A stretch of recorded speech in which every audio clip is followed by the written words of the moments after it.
Assalamualaikum warahmatullahi wabarakatuh.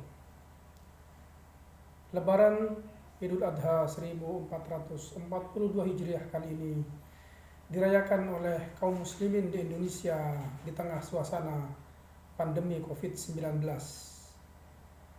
Sebagaimana yang dikenal dalam tradisi Islam bahwa Idul Adha itu identik dengan pengorbanan sembelihan hewan kurban.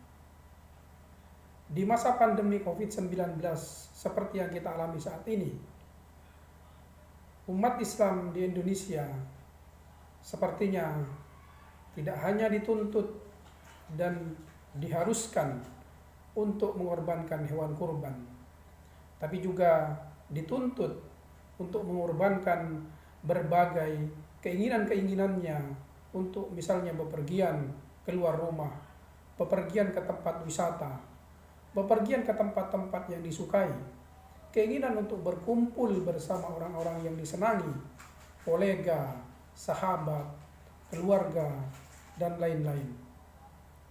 Keinginan untuk duduk-duduk, menikmati, bersantai, berkumpul di warung kopi, atau di tempat-tempat lain, sepertinya harus dikorbankan keinginan-keinginan seperti itu oleh umat Islam di Indonesia sebagai upaya pencegahan COVID-19.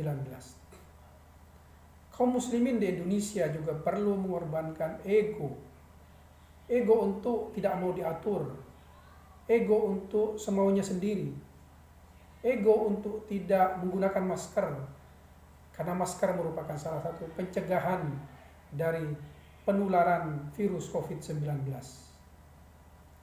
Semua ego yang dimiliki oleh umat manusia, termasuk umat Islam di Indonesia, perlu dikorbankan. Jadi di Idul Adha tahun ini kita mestinya menyembelih ego kita juga, tidak hanya menyembelih hewan kurban. Ego itu yang paling dominan dalam kehidupan manusia. Ego untuk bebas melakukan apa saja tanpa dilarang oleh siapapun, bahkan oleh negara sekalipun.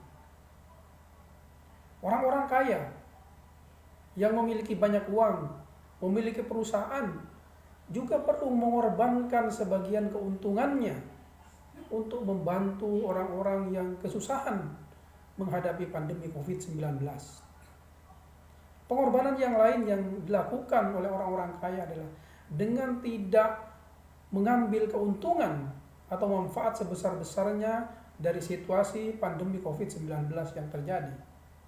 Jangan sampai harga masker, harga oksigen, harga vitamin C, harga susu, harga telur, dan berbagai kebutuhan orang dalam menghadapi pandemi COVID-19 ini harganya semakin mahal. Karena itulah pengusaha dituntut juga untuk mengorbankan, untuk tidak mengambil keuntungan sebesar-besarnya dalam situasi ini. Bagaimana dengan para pejabat? Para pejabat mulai dari level terendah, kepala desa, camat, bupati, wali kota, gubernur, menteri, presiden, anggota DPR, dan pejabat negara yang lain dituntut untuk mengorbankan gaji, tunjangan, fasilitas yang selama ini mereka nikmati dan mereka dapatkan dari negara. Dan pelaksanaan pemotongan kurban, gaji, tunjangan, dan lain-lain itu harus dilakukan secara demonstratif supaya rakyat bisa melihat bahwa mereka tidak sendirian dalam menghadapi pandemi COVID-19 ini. Bahwa mereka tidak semata-mata dilarang, tapi juga ada kepedulian dan empati dari para pejabat negara.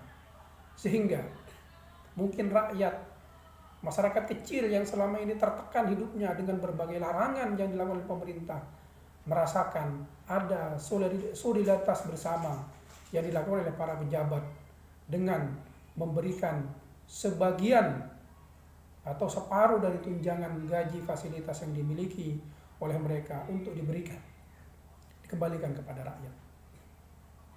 Inilah sangat-sangat penting bagi kita semua, seluruh elemen bangsa, untuk mengorbankan apa yang dimiliki. Tidak hanya mengorbankan harta, tapi mengorbankan keinginan, ego, bahkan keinginan-keinginan yang lain. Semua pengorbanan yang kita lakukan pada saat-saat kritis seperti ini akan sangat bernilai besar di sisi Allah Subhanahu wa taala. Pengorbanan yang dilakukan oleh Nabi Ibrahim alaihissalam patut dan layak untuk diteladani.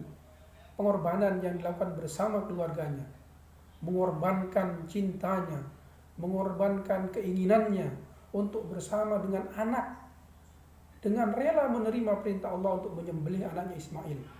Tetapi kemudian Allah menggantinya, tidak menyembelih anaknya, tapi menyembelih hewan kurban dan memberikan pahala yang besar bagi Ibrahim dan keluarganya, termasuk melimpahkan keluarganya kehidupan yang berkah, sehingga keluarga Ibrahim kemudian dikenal dalam sejarah perjalanan manusia sebagai orang yang sangat konsisten di dalam mengorbankan cita-cita dan keinginan-keinginannya untuk kehidupan umat manusia. Ingatlah bahwa menjaga kehidupan satu orang itu hakikatnya sama dengan menjaga kehidupan seluruh manusia. Dan ingat pula bahwa membunuh satu jiwa sama dengan membunuh seluruh jiwa manusia di seluruh dunia.